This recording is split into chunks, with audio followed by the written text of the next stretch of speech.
Wing Chun was the kung fu style that Bruce Lee started to learn when he was 13. He was in Hong Kong then. His full development as a master was after he moved to California.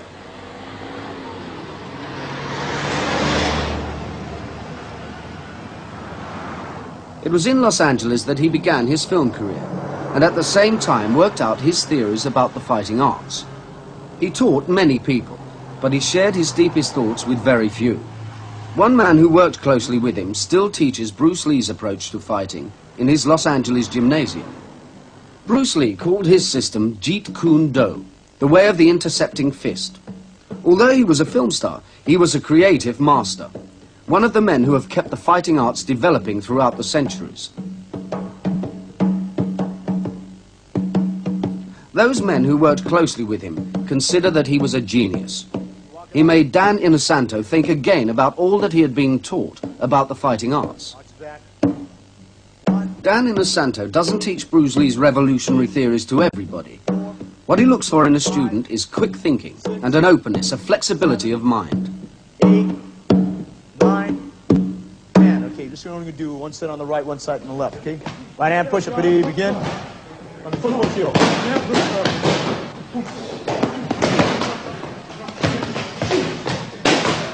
Although Jeet Kune Do is based on Kung Fu, it uses many other techniques as well. It even incorporates Western boxing into the Eastern fighting arts. The students are taught to fight ferociously, and yet to be sensitive to their opponent. They must feel out his technique and respond to the energy of his attacks, taking it over and using it against him. Bruce Lee taught that the response to attack can be to use a technique from any fighting system in the world. It's a combination of East and West, and there's neither Japanese or Chinese or Okinawan or Korean or Filipino or Indonesian, or which he also borrowed from French Savate quite heavily also. See? So it's just a combination that somebody had something to offer, and he wanted to blend it into what worked for him. So Jeet Kune Do, Bruce's art, is basically what works for that individual. And it still goes back to what we were talking about: research your own experience, absorb what is useful, and reject what is useless, and add specifically what is your own creation. Bruce never taught us forms, and we're probably the only non-classical Kung Fu style that has never been taught forms. And according to Bruce, if you taught forms, it wouldn't be the mechanics. Okay, if you notice a lot of Chinese sets, they'll go like this, right? And they'll go like this, or they'll go like this, and they'll go like this, and then they'll do it with the left hand, see? Bruce was against forms because you don't know what it's for. Why not just practice it like this? And break, then hit the groin and hit the face and hit, rather than practice it like this and not know what the meaning is for. For instance, if I go like this, why not practice? Rather do it in a set, why not practice what it's for? Rather than do it in a set like this, do it in a set like this, and the student doesn't know what he's doing, okay? The basics over here is that you have a front barrier and you have a rear barrier. So once the kicking range has been closed, and it usually is closed very quickly, we trap the first barrier. This is referred to as Pak Sao. Pak Sao, okay. Now, depending on his energy, he will come out with maybe as many as 12 different types of techniques, depending on how much force he is given. This is called Lap Sao Gua Choi, okay? Gua Choi, okay, from the position, okay? This is what we refer to as trapping hands, okay? Now, if the energy is different, this is what we refer to as a double Pak Sao, okay? Okay, when you do this, it's your choice. He can go into a bent elbow lock, which is right here. He can, at his choice, go into a straight elbow lock, which is straight down like this. He can, at his choice, even go into a choke, depending on what he so desires, okay?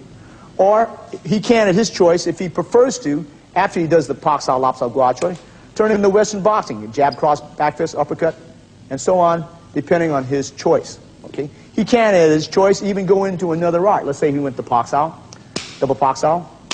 Okay, he can, at his choice, maybe go into a partial elbow lock, okay, hook his right hand over his head, go in the collie type of combinations, if he so desire, okay, with a knee to the head, okay.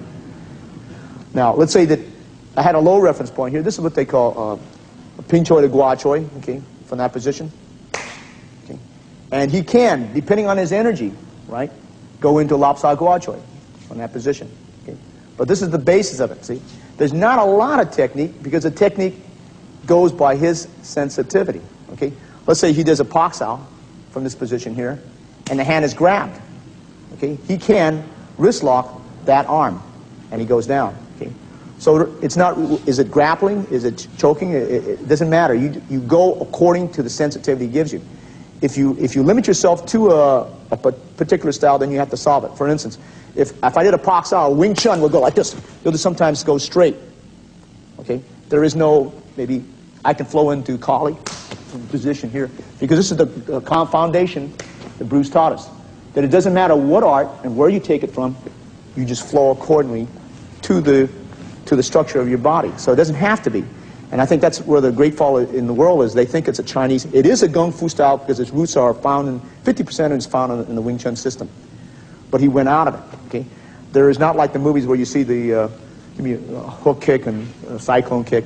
It is nothing something like this. Let's say we go like this, and this stuff that you would see, very seldom Bruce would use. In all the confrontations that I've seen Bruce, an actual confrontation, I've never seen him do any of this at all unless he's just playing around with the man. Okay?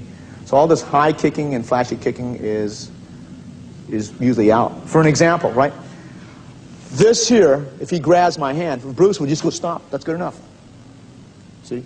But you see, as Bruce said, what is spectacular for a movie is not usually practical for the street. And what is practical for the street is very dull for a demonstration.